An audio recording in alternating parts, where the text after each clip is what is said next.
दोस्तों नमस्कार। बात करेंगे आज सरकार ने जो एक्ट बनाया यूजीसी, उसका जो अपर कास्ट है, जैसे पंडित जो सामान्य में आते हैं, कुल मिला के वो जाति इसका विरोध क्यों कर रही हैं, इसके बारे में जानते हैं।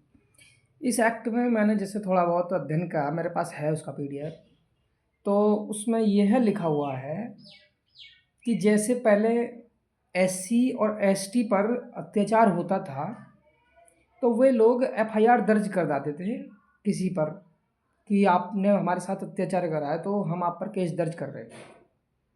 उसी प्रकार सरकार ने ओबीसी को भी यह अधिकार दे दिया है।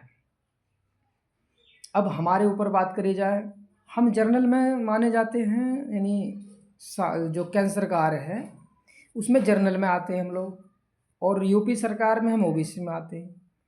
तो यूपी के हिसाब से हमारे लिए एक्ट सही है, लेकिन केंद्र के हिसाब से हमारे आप गलत है। अब इससे होगा क्या?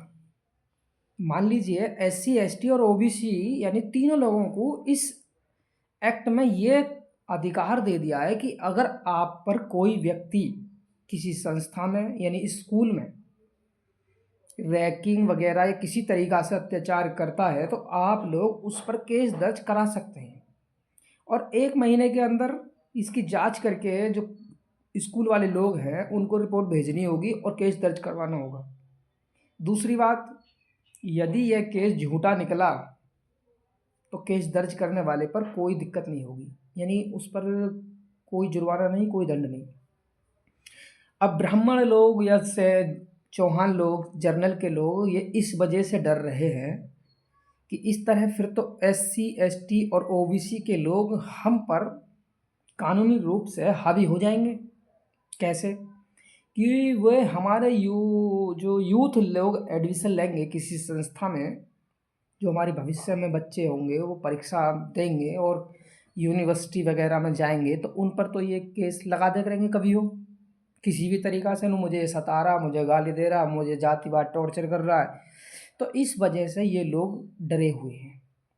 तो मेरा तो मानना ये है कि भाई एससी एसटी और ओबीसी लोगों पर पहले से ही अत्याचार तो खैर हुए हैं, और ये सरकार ने भी माना है कि 70% जो अत्याचार होता है वो एससी एसटी के बाद ओबीसी पे भी होता है।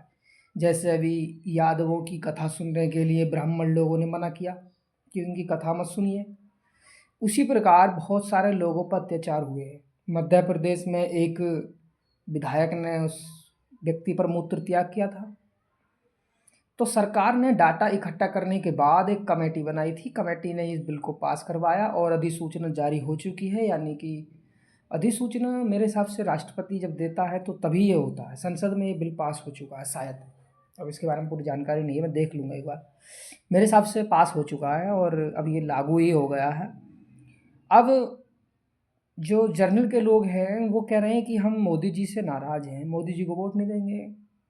लेकिन भाई मेरी समझ में एक बात नहीं आ रही कि पहले तो तुम कहते थे हिंदू राष्ट्र बनाओ, हम सब लोग एक हैं। जो जिस लोगों पर तुम अत्याचार उठा रहे हो, आज ही नहीं, आज से जब से सुप्रीम कोर्ट ने ये नियम लागू कराया कि रैगिंग नहीं होगी, रैगिंग जब होती थी नहीं दोस्तों, तो बहुत बुरी तरीके से ये जो संस्थाओं में रहते थे, जो बच्चे पहले सीनियर जाते थे, बहुत अत्याचार करते थे। अभी भी रैगिंग से कई जगह आत्महत्या की और छत पे से कूदने की भी घटना आती रहती है। आपने खुद देखा होगा, समझाना होगा, आए दिन घटना आती रहती है, रैगिंग चलती रहती है। मेरा ही एक जानता लड़का बरेली में पढ़ता है, पॉलिटेक्निक कर रहा था, उसने बोला कि मुझे मेरी रैगिंग कर रहे हैं। मैंने कॉल मारी मास्टर को कि भाई हमारे बच्चे की रैगिंग क्यों करवा रहे हो? तो उन्होंने बोला कोई नहीं कर रहा। मैं कि करो जल्दी से जल्दी उस लड़के को रोको, तो उसे रुकवाया गया। फिर उसके साथ ज़्यादा अत्याचार नहीं करा था, बस उससे बोला था कि पानी लेकर आओ और जी कपड़े निकालो और झाड़ू मारो। ये उल्टे सीधे काम कराते हैं ये लोग, संस्थाओं में बहुत अत्याचार करते हैं ये। अब तो नहीं, मैं तो खैर किसी एकेडमी में नहीं गया, मैं तो डिग्री कॉलेज से ही पढ़ा और इसके बाद अपना पीसीएस की तैयारी, यूपीएससी की तैयारी में लग गया। मेरे साथ तो किसी ने अत्याचार उठाया नहीं, क्योंकि हम तो दिल्ली में तो हम जनरल में ही माने जाएंगे, यानी केंद्र सरकार में, और बाकी ओबीसी में यहाँ माने जाते हैं। यहाँ तो हमारी कोई कर ही नहीं सकता खैर पंगाबाजी, हम तो अपना बोल रहे हैं। बाकी भाई लोग, इसका डिसीजन लास्ट यही निकला है कि यूजीसी मेरे हिसाब से तो सही है। कि एससी एसटी ओबी के साथ जो अत्याचार होता है वो नहीं होगा। ये जो जातिवाद के नाम पर जो पंगा होता है, वोट के नाम पर जातिवाद भूल जाते हैं। अगर ब्राह्मण को टिकट मिल गया ना तो समझ लो हिंदू राष्ट्र हो जाएगा। और नीची कास्ट के व्यक्ति को विधायक सांसद में यदि टिकट मिल गया तो बोल देंगे नहीं, पंडित को जिताओ, उसको वोट नहीं देने देंगे। जातवाद का खेल चलता है तब जब अपनी जात का खड़ा होगा और दूसरी जात का खड़ा होगा तो ये नियम कानून ख़त्म हो जाते हैं। इसका मतलब है हर व्यक्ति सत्ता पर कब्जा करना चाहता है। इसीलिए अपना पढ़ाई लिखाई में सब ध्यान दो, जो हो रहा है सही हो रहा है। लेकिन पहले ही लोगों से कह दिया गया था कि भाजपा सरकार पूंजीवादी सरकार, ये जो है सिर्फ पूंजीपतियों का ध्यान रखती है। और इसमें एक खामी यह है कि ये हर किसी व्यक्ति को एक एक करके टारगेट करती है। जैसे जेएनयू का नंबर आया, सबसे पहले जेएनयू वाले लोग धरे गए, उसके बाद बैंक वाले धोए गए, फिर रेल वाले, फिर युवा, फिर पेपर लीक, फिर एससी एक्ट भी एक बार करा था इन्होंने, बदलाव करा था, उसका भी धरना प्रदर्शन हुआ था। फिर किसान, फिर अब देख रहे हो वो शिक्षा मित्र वाले, टीचरों की भर्ती यूपी में आई नहीं रही, आप देख रहे हो बार बार निकाल देते हैं, आती नहीं है, पेपर नहीं होता। और अब जनरल वाले, धीरे धीरे हर किसी का नंबर आएगा, पहले ही बोल दिया था।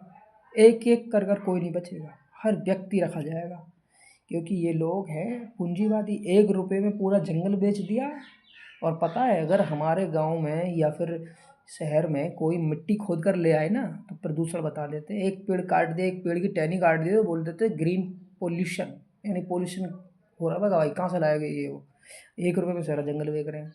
अरे यार कम से कम भाई ढंग से काम कर लो, सरकार चलानी है, देश है हमारा, नया लोकतंत्र है, नए उभरता लोकतंत्र है, इसको मिट्टी में मत मिलाओ, लोकतंत्र में सही तरीके से काम कर लो। नमस्कार। बाकी मेरा ना तो सरकार से विरोध है और ना ही पक्ष है। बाकी मुझे लग रहा है कि भाई सरकार ने ये नियम अच्छा पास किया है, इसके लिए तो यार तुम्हें ज़्यादा विरोध नहीं करना चाहिए। आप बताइए कि जब से देश बना, जब से दुनिया ही बनी, पंडित ब्राह्मण लोग ही राज करते हैं इस दुनिया में।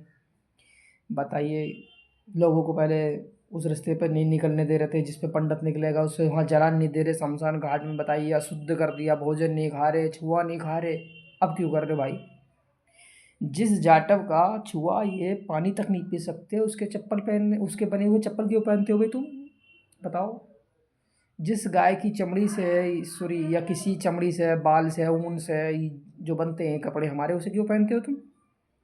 वही है बस, ठीक है, इनका चल रहा है धंधा, पढ़ने नहीं देते। अभी लक्ष्मण जो यादव है, जो पीएचडी होल्डर है यादव, उसने बोला था कि जब उसकी पहली रैंक आई, गोल्ड मेडलिस्ट बन गया, तो भाई उस संस्था के लोगों ने बोला कि जो गाय भैंस चराने वाले लोग हैं, यदि ये लोग गोल्ड मेडलिस्ट बनेंगे तो हमारे लड़कों का क्या होगा?